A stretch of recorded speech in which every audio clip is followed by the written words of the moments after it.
नाम तक, आखिरी सांस तक हम नहीं करेंगे, हमारा बेटा करेगा, वो नहीं करेगा, उसका बेटा करेगा।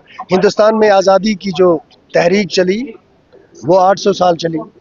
हिंदू हो, मुसलमान हो, सिख हो, ईसाई हो, ना मुगलों के सामने झुके, ना पठानों के सामने झुके, ना अंग्रेजों के सामने झुके, और एक दिन हमने आज़ादी देखी। अब उस आज़ादी के अंदर जो हमारे मामलात हैं, हम अपने मुल्क के साथ बात कर रहे हैं। इसमें कोई कबाहत नहीं है, इसमें कोई दुश्मनी नहीं है। सबसे बड़ा कोर्ट सुप्रीम कोर्ट है, साफ तौर पे 370 जो है वो खत्म हो चुका है, फिर भी लगातार आप 370 की बात कर रहे हैं, 35A की बात कर रहे हैं, स्पेशल स्टेटस की बात कर रहे हैं। सुप्रीम कोर्ट में से एक रूलिंग ले आए कि जम्मू कश्मीर के लोगों को ये बात करने का इख्तियार नहीं है, तो फिर हम चुप हो जाएंगे। जो इख्तियार आपको कॉन्स्टिट्यूशन ऑफ इंडिया देता है उसके तहत आपको इजाज़त है बात करने की। अभी भी आप 370 की बात करेंगे? बात क्यों नहीं करेंगे? रोकेगा कौन? रोकेगा कौन? आप मुझसे सवाल पूछ रहे हैं, आपको कोई रोक सकता है सवाल पूछने से? नहीं पूछ सकते। बीजेपी ये लगातार कह रही है कि 370 खत्म हो चुका है, हिस्ट्री है, फिर भी नेशनल कॉन्फ्रेंस पीडीपी लोगों को बरगलाने का काम कर रही है इस मुद्दे को लेकर।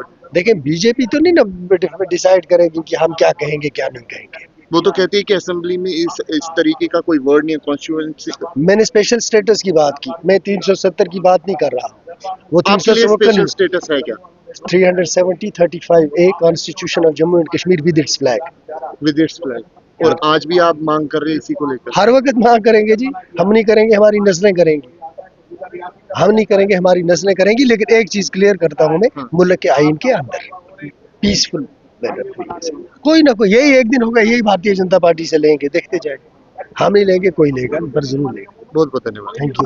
सर, आपने कहा कि 370 के टूटने के बाद ही यहाँ पर टेररिज्म बढ़ा है। सर, इस पर आप क्या? मैंने नहीं कहा, इस पर काफी विरोध हुआ। मैंने नहीं कहा 370 के बाद विरोध हुआ। बात को सुने पूरी तरह। मैंने ये कहा और मैं ये कहता हूँ कि violence in Jammu and Kashmir, it did not happen because of 370. Violence in Jammu and Kashmir,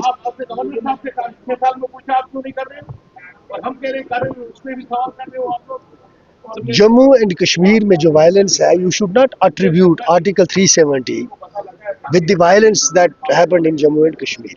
It was in fact the erosion of Article 370 and our special status right from the beginning, 1952 to 1990, that unfortunately led to this militancy and terrorism in Jammu and Kashmir. It was the erosion of the articles and the commitments that were made to the people of Jammu and Kashmir that finally led to militancy in Jammu and Kashmir. You are just talking about the special status, लेकिन BJP कहती है कि there is no such word in constitution. They are speaking. The special status is still there. They will not understand it because Article 370, 35A,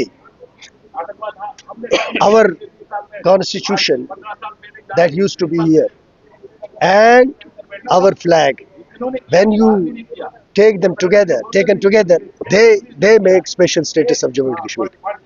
Together, you take them together and they make.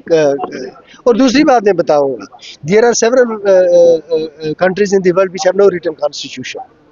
Do you think कि ये constitution ऐसी चीज है कि इसके अंदर जो नहीं है तो नहीं है? बहुत सारी चीजें इसके अंदर बीजेपी ने नहीं डाली। जब से बीजेपी हुकूमत में है, उन्होंने बहुत सारी चीजें इसमें अमेंडमेंट्स नहीं लाई। तो ये कैसी बात है कि आप उसमें से नून में से नुक्ता गायब हो गया है, फिर ये होगा नहीं। 370 तो उधर ही है ना, डी ऑपरेशनलाइज किया है इसको, इसी को इस्तेमाल किया इसी को इरोड करने के लिए। तो अपने मुल्क से हम कोई बात करेंगे, उसमें किसी परमिशन की जरूरत है? आप स्ट्रगल करते रहेंगे इसके लिए? स्ट्रगल नहीं, स्ट्रगल अंग्रेजी में नहीं है, ये उर्दू लफ्ज इसके लिए ये कहें जिद्दोजहद, ये कहेंगे नेगोशिएशंस।